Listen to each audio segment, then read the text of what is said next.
Hey, what's up, y'all? I I got a lot on my mind today. I just uploaded a video, but I got a lot on my mind.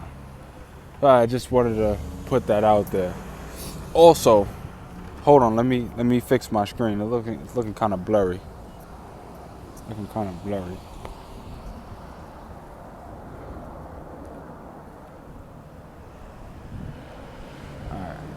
Much better. All right, so I got a lot on my mind basketball wise today. I just uploaded a video, so I'm gonna give y'all more. And usually you would see my face, but my neighborhood is so nice that I just think it would be a really good idea for y'all to see why I love to walk around here, especially. We over here on Avenue M, 103rd, Brooklyn, live in effect. Y'all already know. So while y'all look at this lovely scenery, well, let's talk some ball.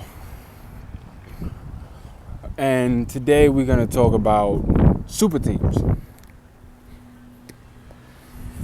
Now, I have a love-hate relationship with super teams. A love-hate, a very, like I like them, but then again, I don't like them. Let me tell you why. I like them because when they're super teams, they got to be really trash teams. There's got to be a team that's just straight doodle. like there's no other way to put it. So like now, you got LeBron and them, super team. You have Durant Golden State Warriors, super duper team. So you got them. And then at the very bottom, you got teams like the Brooklyn Nets and Orlando Magic. Would you look at this house? It's not much to look at, but Lord, the yard is so nice. I wish they would cut their grass and fix these patches. But the yard is nice. Y'all can't see, it's a little dark, but they got rocks over there and stuff. Anyway. So, what else? Oh, super teams. Sorry. I like them because it allows teams to be garbage. The teams that's garbage has to be number one or number two in the draft. So that gives you a chance to build around something young, around a young up and coming superstar. Why I don't like them? Because let's say there were no super teams. Let's take all the super teams and break them up. So let's put Durant on his own team, not back on OKC, just on his own team. Take Clay. Clay is a superstar. Put him on his own team. Draymond, same thing. Him. Put them on their own teams. Now you got a bunch of teams with one great player. Somebody is going to have to be in the draft. One of those teams are going to have a bad record. It's just logic. It's just logic, y'all. I like this fence. This fence is nice. The gold and the silver. This is nice. They're looking like they about to do something with this yard. That's what's up. Anyway, I'm a nature guy, y'all. I love the outside. I love to be outside, especially in like the summertime or the winter. It's snow. Even though anything white is technically considered bad for you, rice and things like that. Bread, if it's white, you really want to eat wheat bread. But anyway, I'm not coming. I'm not talking about that right now.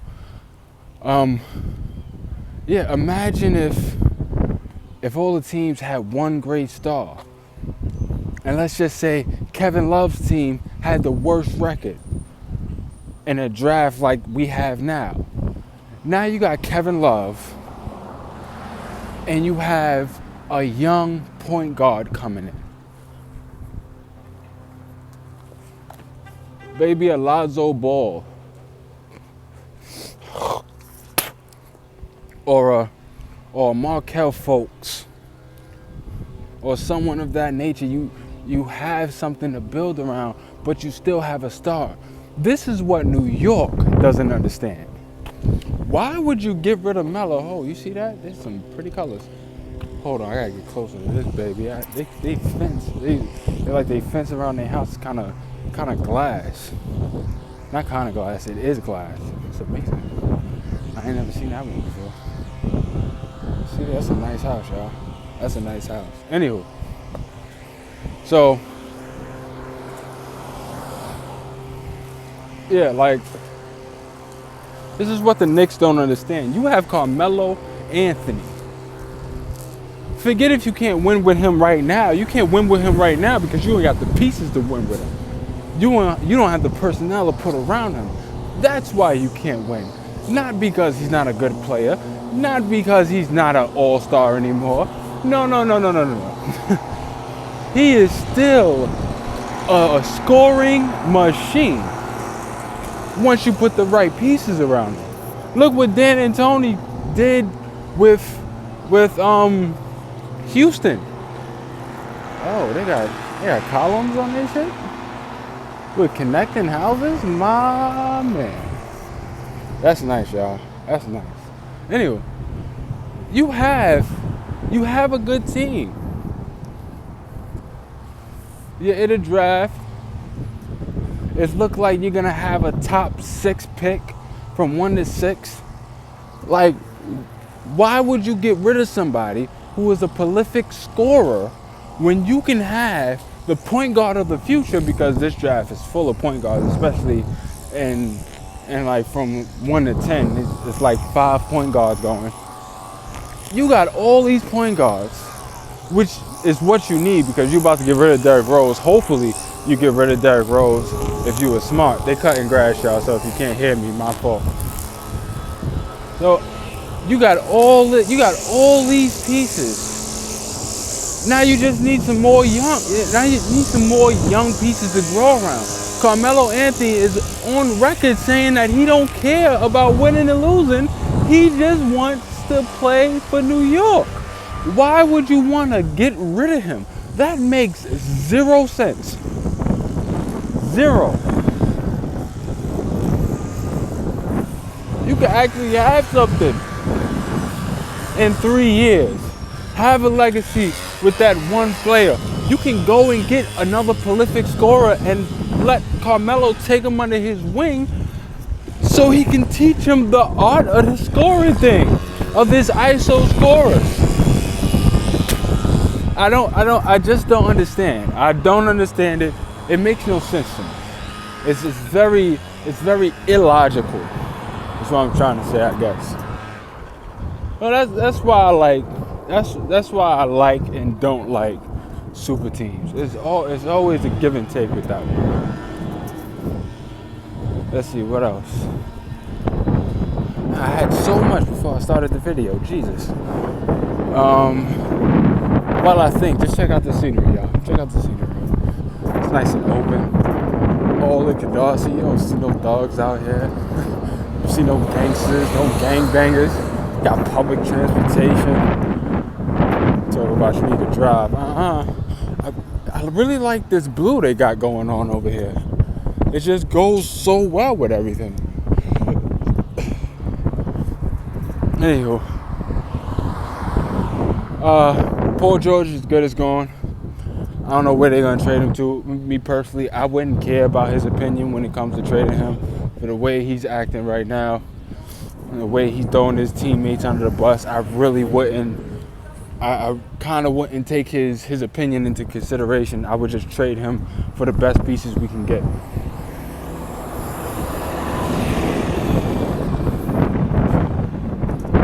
Because if you're not going to help your organization with a good trade that's for you and them, then why should they take care of you? Feel me?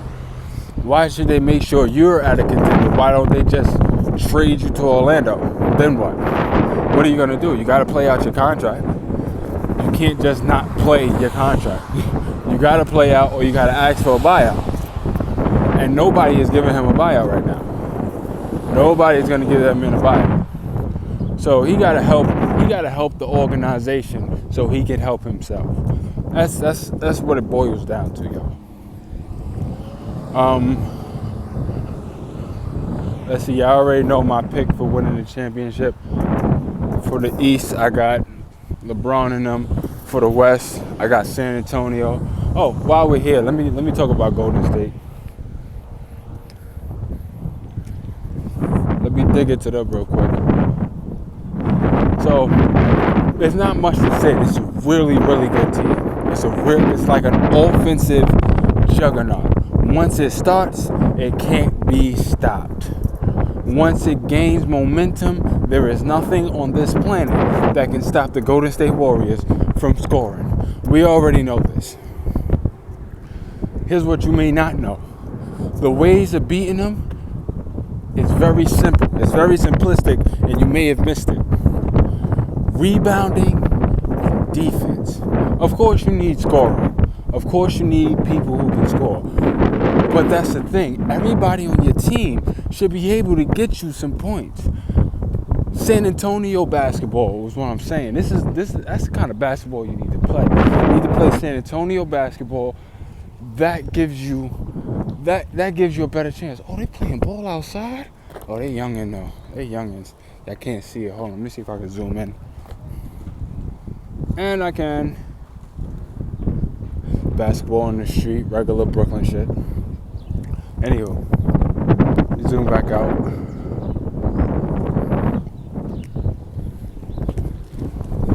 So yeah, the way to beat them is by rebounding and good defense. You're not gonna stop them from scoring. Get that out of your head right now. It's not gonna happen. But you can play good defense enough to slow them down, to make them make their own mistakes. Kevin Durant, I don't care that he's on Golden State now. He is prone to mistakes in the playoffs ever since his first run in the finals. After that, he's just been a shooting machine, and sometimes to a fault.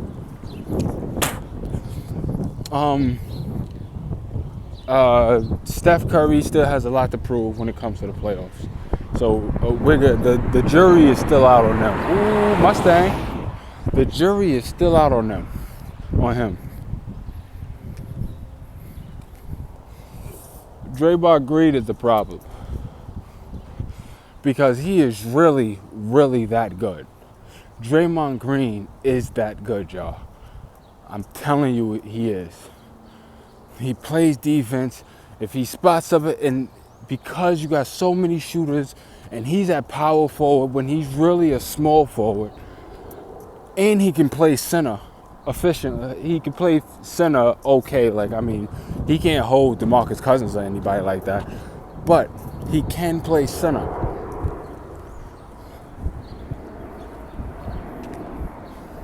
The way to beat them is by good shooting, team basketball, defense, and rebounds. That's how you beat them. Oh, and you got to get a little gritty with them. You got to get rough with them. You got to rough them up. You got to rough Steph Curry up. You have to. You got to get in Kevin Durant's face. You got to. Well, maybe not Kevin Durant. You don't want him to get hot. You don't want him to get upset and then just go off. That's a really nice house. You don't want him to just get hot and then go off. So maybe not him. But Steph, definitely go after Steph. Make him show his heart. That's how you beat them. And people don't understand. My man John G, one of them, he always talking that, listen, the only way to beat them is to outscore them. You got to outscore them. The only way they lose is if they beat themselves. Is if they're not scoring, if they're not hot. Listen, one, defense, make sure they're not hot. And two, rebound. Beat them on the boards. They are small. Zaza not doing nothing. He ain't doing nothing down low. You gotta play bully ball with them. And they going up against LeBron. You know, oh, this is really, really nice. Hold on, let me see if I can zoom out some more. This is really, really nice. They got their grass cut and all. This is really nice, y'all. Anywho, Zaza got to go against LeBron and Tristan Thompson. That's Tristan Thompson's game. Like, Tristan Thompson and Kevin Love just need to rebound the ball crazy. They need to have 20 offensive rebounds when they play them each game. That's what they should have. They don't necessarily need it to win. Not that many offensive rebounds to win, but they need to show them why. They need to exploit their flaws. And their one flaw is they're small. They're really small, and they're not big, they're not girthy, they're not strong. Run all over them, man. Take the ball to the hole. Run all over them. This is a really nice setup they got here. It's a really nice setup. You know, for relatively small houses, these are kind of big. That's what they need to do to win. All right, I'm all video out now. Time to go on home. Y'all enjoy the rest of your day. Remember, don't subscribe. Don't subscribe. Just look at the video, man. I got some content. I got some things that you may like, that you may need to know to win that argument at work. Listen to me, man. I got you. Peace out.